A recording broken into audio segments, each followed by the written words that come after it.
Hello world, from whichever time zone you're catching me from, my name is MD90 and welcome to my YouTube channel. If you're not subscribed to the channel, make sure you hit the subscribe button, turn on the bell notification to all so that you do not miss any upload as it comes up. And if you're new to the channel or you've been here for a while, the easiest way for you to move around or to navigate the channel is to head to the playlist. You'll find videos curated for you based on your interest in that. And if you're already subscribed to the channel, make sure you consider becoming a member of the channel. So on the subscribe button, you see a join button there. Make sure you become a member so to support the team on the production. And catch you around. Well, Archbishop Banda has a message for Catholic congregants. That's, as you may be aware, that he has got a court case with the Drug Enforcement Commission over money laundering and how he obtained the vehicle that was gifted to him. But to this to say, peace is not just the absence of war. Archbishop Alik Banda. So calls on all Catholic faithful and faithful Zambians in general to embrace peace, not vengeance, love, not malice, unity, and not and unity, not decisions. Pray that Zambians should continue to live as brothers and sisters, even if they disagree on national topic or issues. So that's a message coming from the Catholic priests of the Lusaka Diocese. And what is President Hakainde doing his presidential address, as you may be aware, should have been last Friday, if not Thursday, but yeah, most likely on Friday. He had this to say Mfumbwe and Kikonge had a gun market owned by foreigners. That is why we took action. Natural resources belong to Zambians. President Hakainde Hichilema. That's one thing that is very commendable, based on the actions that the army had taken in getting rid of those illegal miners that were dealing with our resources in northwestern province. Where foreigners are becoming invasive, and obviously they started doing that trade. So most of well-meaning Zambians had supported the president over that policy, and that's what the president was reiterating in Parliament during his address, simply stating that's the reason why they had to intervene in that format, giving details. And then the president is on the Copper Belt currently. He should be on a working visit, and he congregated with Catholics. And the president had this to say, as reported by Kalemba, says President Hakainde Hichilema commends Catholic Church for community service. President Hakainde Hichilema Sunday joined thousands of worshippers for a mass at St. Joseph Church under the Chifubu Catholic Parish in Dola, where he praised the Catholic Church for the continued contribution to national development. In a statement issued after the service, President Hichilema said he was honored and delighted to be part of the congregation that attended the enlightened Mass, and the head of state expressed gratitude to the Catholic Church for its relentless and remarkable role in the provision of education, healthcare, and community service across the country. He acknowledged that beyond social service, the church remains steadfast in its mandate of evangelism. President Hakainde Hichilema further wished God's blessings upon the nation, reaffirming his appreciation for the role of faith-based institutions continue to play in the fostering of moral values and national unity. The president reiterated his government's recognition of the importance of the partnership between the state and the church in promoting social welfare and spiritual growth among citizens. That was a statement coming from the head of state on the Copper Belt. And then he said, Avena Kopala Sot Sana, that saying that has been going around based on the musician's slogan from the Copper Belt. So the president put that up 5 minutes ago after a massive address with the students on the Copper Belt.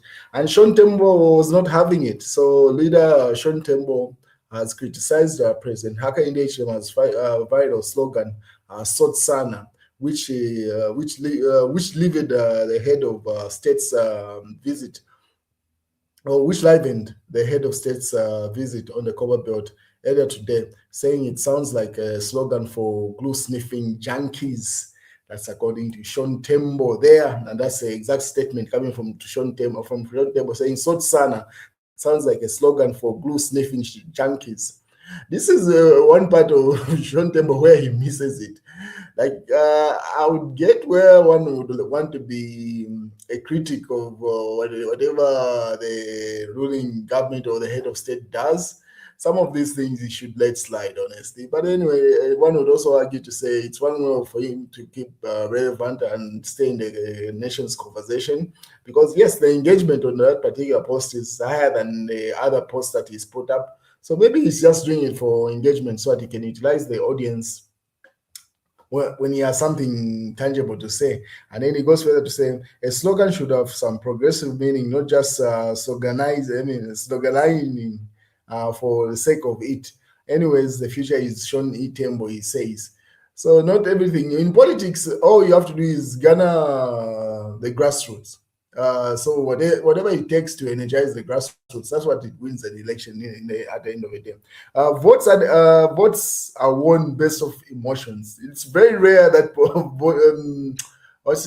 policies and ideologies influence people's votes. Yes, those are necessary for the technocrats, but like when you are trying to communicate to a young audience like Zambia, which is a very young population, sometimes you have to use entertainment and you have to use slogans that will woo the youths for them to get interested. Because typically youths are not very interested in typical politics of know what the policy is, the exchange rate. Yes, those affect the nation and they are very critical things to look at. But when you're looking at the audience you're communicating with, you have to come back to the language that they best understand. And that's what the president was simply doing there. So Sean Tembo criticizing the president over that just goes to show why he gets to underperform in elections, because he's not able to resonate with the grassroots. It's as simple as that. Look at the masses that the president was addressing. These are mostly Copperbelt University students and from other universities around the Copperbelt. Those are the pictures from the engagement that the president had. So you expect him to start talking about things that will not resonate with the young people. You have to speak their language. It's what's called code switching, and that's what the president was doing. When he's in parliament, you address those economic policies and things like that. But when you're on the ground talking to young people, speak their language. It's as simple as that. And that's what the president was doing there. So that criticism coming from Sean Tembo is unfounded, really. And then the president put up a number of videos, live streams during the interaction with the youths from the Copperbelt. He says, interacting with student populace here on the Copperbelt at Arthur Davis Stadium, Kitwe district. And then he asked the people, tell us where you're watching from. He did a live stream about that. I want to confirm to you all students that I, Hakainde Hichilema, your body, our body, their body is here to accept your endorsement for the 2026 general elections, President Hichilema. So when he was addressing them, simply telling them to say, because there was an endorsement that had come from the youth populace, and that's the reason why he went to visit them today on the Copperbelt. He simply says he has accepted to run in August, which is pretty much so straightforward, really. It's like the endorsements that he's receiving from the UPND, those are very unnecessary. It's kind of obvious the way it is. He has to run for his second term. If he loses, it is what it is. If he wins, that's up to the nation to decide. But pretty much him getting the endorsement from the party doesn't serve a purpose. But it is what it is. And then he goes further to say, this is still the president. He says, this afternoon we interacted with students from various high learning institutions on the Copperbelt at Arthur Davis Stadium in Kitwe. Our government places higher premium in improving the education sector, which is the beacon or the backbone of our economy. We will continue to prioritizing the plight of students in all higher learning institutions in the country. Thank you for a great interaction. Moma Sotsana. He doubles down on that, saying that has triggered Sean Tembo, the Sotsana. It is what it is. The president is in campaign mode. You have to energize the grassroots, and that's what he's doing. So Sean Tembo can pick a leaf from that, or quite honestly, if he wants to make any tangible results from the upcoming elections. Otherwise, thinking you go to hold a rally and start talking about things that do not resonate with the grassroots, you're being very delusional and not in touch with reality, quite honestly.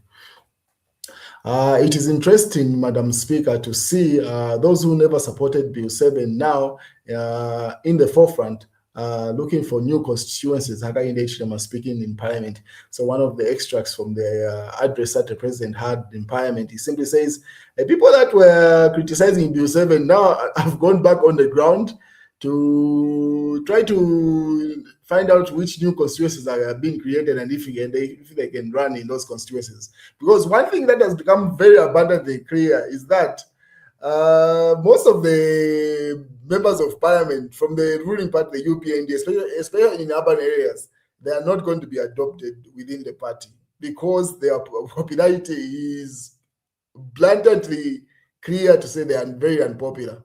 So the party would not risk readopting some of these MPs. So now what they figured out is that, hey, let's go back into the rural areas and those newly created constituencies. Maybe they stand a better chance with the rural population as opposed to the urban population. And that's what the president is referring to. That cuts from both sides, within the patriotic front or the rest of the opposition.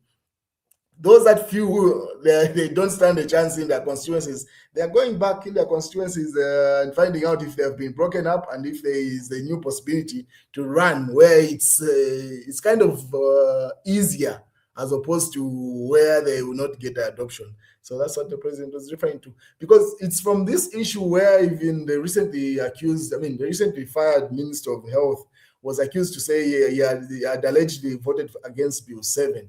So you can see this shot that came from the president applies to both the people within the UPND and people on the opposition side to say, hey, most of these people that were criticizing Bill 7, now that they realize that, hey, the likelihood of adoption is not been seen as we go into August, might as well give it a run in these newly created constituencies. What is Nevas Mumba has advised the Electoral Commission of Zambia to say, do not touch the ballot stamp. Zambia is too politically charged. That's Nevas Mumba's advice. And a number of people have reiterated that point to say, trying to make changes to how our elections are done, how the ballots are verified, what sort of security features are there, what sort of stamps are there. This is the wrong time to make those changes. You can't make any changes when all the past elections have run smoothly based off the features that had worked. These things are supposed to be changed. If you need to make changes to the Electoral Code of Conduct and whatever else is related to elections, right after the election, let's say in August, we vote.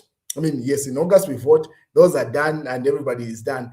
Then the next year, you can start making changes whereby people have enough time to criticize the changes, to scrutinize the changes. So by the time you're getting to after 5 years, people have understood and have acclimatized to new changes. Not in the year of the election, you want to start you're just causing confusion. And that's what Nevas Mumba's advised. He goes further in his article to say, the new Nation Party president, that's Nevas Mumba, says a United Party and United Party for National Development Alliance partner, Dr. Nevas Mumba, has advised the Electoral Commission of Zambia against removing the official stamp from the back of the ballot paper, saying the country is too politically polarized for such a sensitive reform. Dr. Nevas Mumba said, although the ECZ intention is to reduce rejected ballots and to ensure every vote counts is legitimate, the current political climate makes the proposal risky. That's Nevas Mumba advising the ECZ. The ECZ has argued that scrapping the stamp would reduce the number of spoiled ballots and strengthening the principle of every vote must count. However, Dr. Nevas Mumba has cautioned that while the proposal is new and having been discussed during the eras of the movement for multi-party for Democracy, that's the MMD, and Patriotic Front, Zambia's present political climate demands restraint and a wider consultation. So pretty much she's reiterating the same point, simply saying this is the wrong time. You cannot make changes to the game in the final hour. This is like how many months away from the election? Should I be less than 7 months away from the general elections, and you want to implement a very dicey change like that?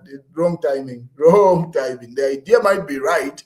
No one is going to receive that. So instead of having a number of speculative arguments, let them just avoid that. And arguments from both sides of the aisle have said just wrong time. Don't make any changes to the Electoral Code of Conduct or anything to do with ballots.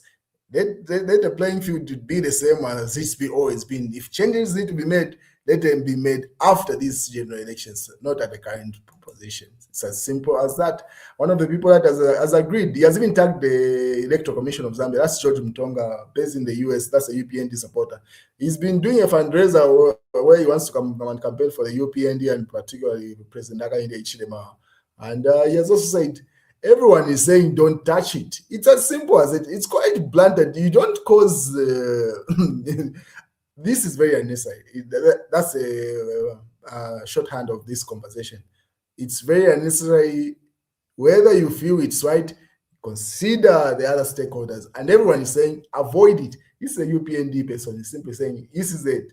Avoid this. Don't touch it.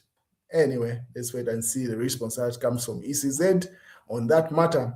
But on the other hand, the youth chairperson for UPND, Liswaniso, says a United Party for National Development, national chairperson Gilbert Liswaniso has advised aspiring candidates that that popularity alone will not guarantee them adoption by the party. Speaking during an interview in Mazabuka Radio in Mazabuka, Gilbert said that the adoption will be based on several factors, including members' good standing within the party, loyalty, and adherence to party policies.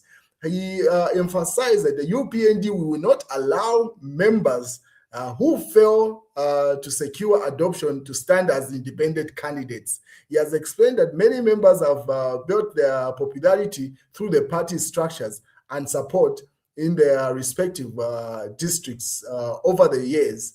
According to Liswaniso, the decision is intended to prevent vote splitting and safeguard the party's chances to secure a victory. This goes to even those ministers to say if they don't adopt you, the UPND will make sure you do not stand as an independent candidate. It might not be constitutionally legal, but let's see what measures they will put in place to prevent an individual, a free citizen, from standing. Because really, if we do to go by the legality of that, there is no legal grounds that the UPND or this one in particular is going to stand on. But simply just to... it will be Qatarism, as simple as that. That's the only way he can implement that. Because someone in the comment section, Danny Mbuya, says, not allowing people to stand as independent candidates is not possible as long as they are within their constitutional rights. Yes, it's as simple as that. But this is not the first time he's making that statement. There was even a time that the president was having an event at Mulungushi Conference Center, and he said that in the presence of the head of state, simply saying UPND will not allow people that are part of the UPND, and if they are not adopted, to run as independent members of parliament. Now, how are they going to implement that? We wait and see. So that's a warning coming from Gilbert Liswaniso to the UPND members. If you file in and are not adopted, don't even think of going independent. They will not allow that. But if that's the argument, one would say, okay, fine. If you don't allow independent, then I'm going to go with an opposition party. How does that work in that sense? Do they prevent an opposition party? This decision is on the fence, really. Bluntly, this is unlawful. But anyway, it's politics at the end of the day. Mass newspaper says, I'm not bitter. Fired Muchima accepts fate and licks his wounds. That's according to the Mass newspaper. The Minister of Health has simply accepted, yes, he's been fired. And yeah, SEC clears all cases. That's we are not investigating any minister. And then grandson Barry's granny alive. This is, I think, it's in Chadiza, and then maybe it was technical Muchima. When asked that he was fired for voting against Bill 7 as UPND acts against Nkombo and 6 others. So that newspaper is alleging to say that's the reason why Gary Nkombo was also fired. But Gary Nkombo was fired way before the vote for Bill 7. So that argument makes no sense in this daily revelation. But anyway, the minister was actually, this former minister of Health was actually on a TV interview where he had decided to say if his vote came out as him voting against Bill 7, that's a technical glitch that happened with his system. But really, let him just accept he didn't vote for it and he has been penalized for it. And the likelihood of him being adopted, if that's the ground he's been fired on, I don't see him being adopted again. It is what it is. And based on what this one was said, you will not be able to run as a UPND independent or an independent member of parliament. I cover the voice, the Times of Zambia says that carries that headline. And then obviously that pretty much the same headline there. And that's the news, ladies and gentlemen. Have a beautiful day.